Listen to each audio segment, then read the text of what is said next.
Moi bo día a todos e a todas.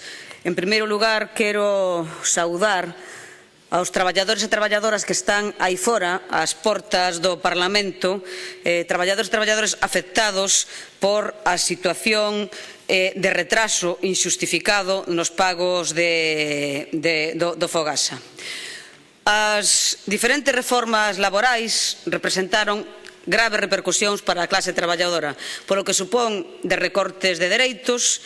Dende logo, só foron feitas para satisfacer únicamente as demandas do capital, a desregulación, o abaratamento e a facilidade para o despedimento. Está claro que o discurso que nos pretenderon trasladar de que era para beneficio da clase traballadora nada máis lonxe da realidade.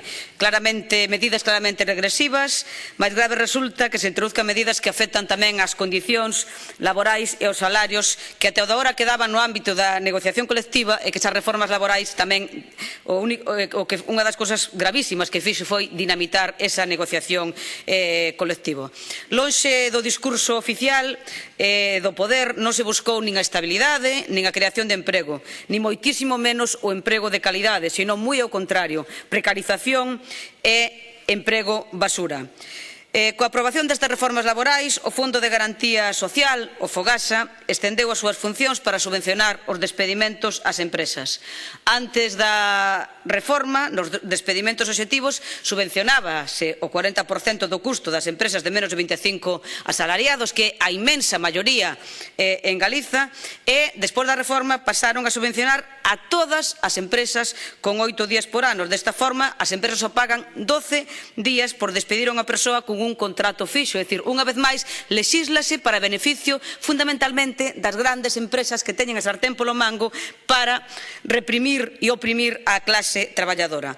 O Fogasa nútrese das contribucións que fan os empresarios e os traballadores. As empresas, ata esa reforma, pagaban o 0,40%. A partir desa modificación, pasaron a pagar o 0,20%, é dicir, a mitade do que viñan pagando. É dicir, que se subvenciona o despedimento a costa dos impostos na vez de subvencionar a creación e o mantemento do emprego. En este actual contexto de crise económica, o volumen de traballo multiplicouse para o Fogasa, pois debido aos múltiples EREs, peches de empresas. As plantillas do Fogasa non están dimensionadas para facer frente a este incremento de traballo. O Fondo de Garantía Social ten entre as súas funcións garantizar que os traballadores e traballadoras das empresas en quebra cobren unha parte dos salarios e indemnizacións. En Galiza, en outras partes do Estado tamén e en outras non, acumulan estes pagos un retraso altísimo de demora. Retrasos medios de máis dun ano, pero chegamos ao esperpento de que hai situacións onde teñen que agarrar 2 e incluso máis anos.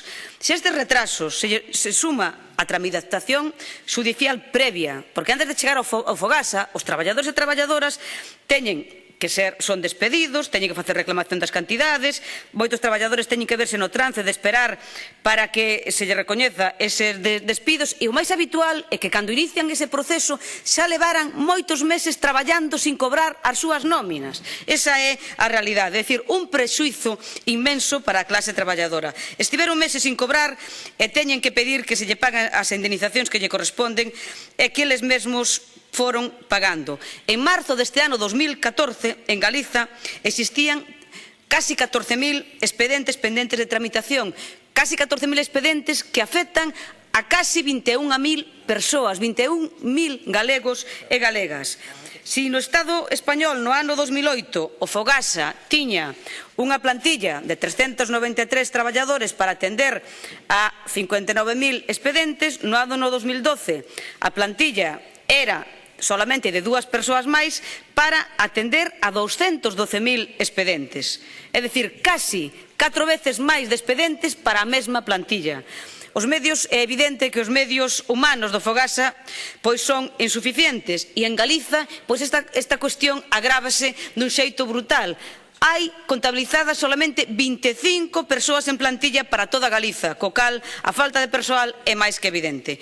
O goberno español, co pretexto de sacar adiante estes expedientes, procedeu ao que fai sempre, a privatizar e externalizar a contratación para a mecanización destes expedientes. Non fixo outra cousa que contratarllo a Traxa.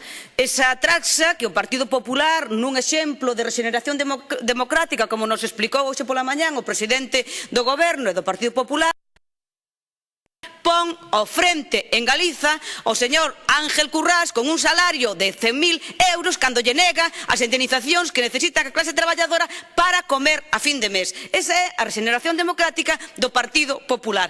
Pois non tuvo máis que a ocurrencia de externalizar a mecanización. Que conseguiron con eso? Non que baixaran nin que se resolveran antes estes procedementos, senón ao contrario, porque son persoas sin experiencia que non saben de que van os expedientes, co cal multiplicáronse os retrasos. E a isto hai que engadirlle pois a decisión tamén do Goberno español, porque esta é unha competencia do Goberno español e que o Goberno galego, dende logo, non tivo nunca a máis mínima vontade de pedir as transferencias, pois a isto hai que engadir a decisión de duplicar expedientes. Até o de agora, cando facían todo ese calvario de procedemento administrativo, chegaban ao Fogasa para que se lle abrira un expediente e reclamar as indemnizacións. Facíase un único procedemento, ao remate do cal, pois se lle pagaba aos traballadores e traballadoras. Pois agora deciden duplicar expedientes. Resulta que o Fogasa paga o 40% e as empresas o 60%. Tamén é certo que, por mor da crise, e que moitas destas empresas se declaran insolventes, é o Fogasa o que acaba pagando a totalidade das indemnizacións que corresponden. Pero que está facendo? Primeiro abre un expediente para resolver o 40% que lle corresponde xa de oficio ao Fogasa. Expediente que están tardando 1 ano, 15 e 18 meses. Despois de resolto ese expediente, hasta que o resolven, non abren a parte que lle correspondería pagar a empresa, co cal os traballadores teñen que volver a esperar outro ano, 15 ou 18 meses para cobrar o outro 60%. E esta cuestión non se fai por casualidade. Primeiro, por que se duplica o traballo administrativo cando hai tantos traballadores e traballadoras esperando a cobrar unhas indemnizacións que lle son imprescindibles? Pois non é inocente, é simplesmente para que o Partido Popular poida seguir presumindo do sacrosanto cumprimento do déficit. É dicir, o cumprimento do déficit por encima do dereito a comer e a cobrar da clase traballadora. Porque que fan con esta maniobra?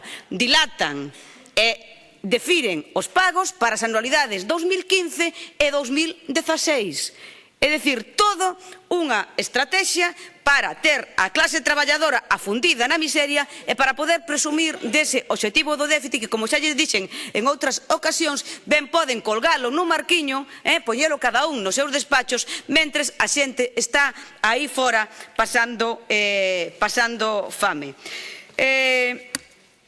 O déficit antes que as persoas, o déficit por encima de solucionarlle os problemas a clase traballadora. Diante desto, o Bloque Nacionalista Galego, facéndose eco dunha problemática que xa veu máis veces a este Parlamento, pero que o Partido Popular non mostrou ningunha sensibilidade, co problema que, insisto, que afecta a máis de 20.000 galegos e galegas, presenta unha iniciativa que creemos que é perfectamente asumible polo Partido Popular, unha iniciativa que pide que este Parlamento, que debería representar a esa clase traballadora que está aí fora sufrindo as consecuencias das súas medidas, que inste ao Goberno galego a dirixirse ao Goberno español exixindo o aumento en Galiza das plantillas do Fogasa, exixindo que esas 25 persoas non chegan para atender os expedientes desas 20.000 persoas.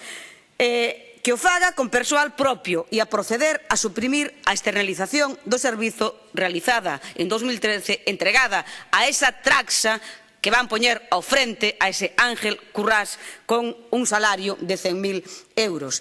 E a que se axilicen os expedientes para que eses máis de 20.000 traballadores e traballadoras poidan percibir as indemnizacións que tanto lle corresponden de xeito inmediato. Parécenos no BNG que é o mínimo que poderían facer os diputados e diputadas do Partido Popular se realmente representaran mínimamente ao pobo galego en este Parlamento. Poñerse do lado da clase traballadora e exixirlle ao Goberno de Madrid, ao Goberno español, que lle pague aos traballadores o que é deles.